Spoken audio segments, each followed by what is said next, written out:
All right. My name is Felix Turner of Sexton's Creek, Burning Springs, Kentucky. Along during about the year of 1870, there was an old Baptist preacher at what is known as High Knob, Kentucky. Him and his brother-in-law had fallen out over a well. His brother-in-law wanted to water his Jenny and get his drinking water for himself and his wife out of his well, and his brother-in-law wouldn't let him get it out. So he has to go to the old Billy McDaniel water mill to get his drinking water and his water to cook with and water to water his Jenny. In that year and date, they didn't have any such things as cream cans nor containers of any kind, only open churns. So he had to take an open churn to carry his drinking water and ride that Jenny and carry it 5 miles.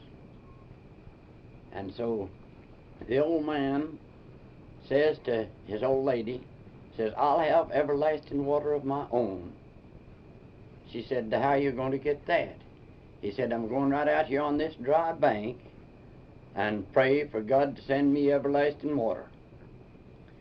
So that evening, he goes to the woods and cuts him down a black gum tree and cuts him off 30 inches of the holler black gum tree, comes back and digs down in a dry place where there never had been a bit of water run there before. Well, that evening at 5 o'clock, he knelt down and prayed for God to send him everlasting water so that him and his Jenny and his wife may have everlasting water. Well, the next morning he got up and he goes out and there's no water there. He knelt down at sunrise and prayed again for everlasting water so that him and his Jenny and his wife may have plenty of drinking water and plenty of water of all kinds.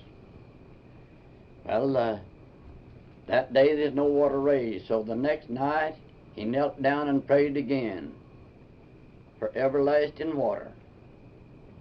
And when he got up the next morning, the gum was full of good clear water and water running 60 foot, abundance of water, and it's never failed since. And there's been sawmills, cattle watered out of it, and they never have been able to sink that 1 foot down in that gum.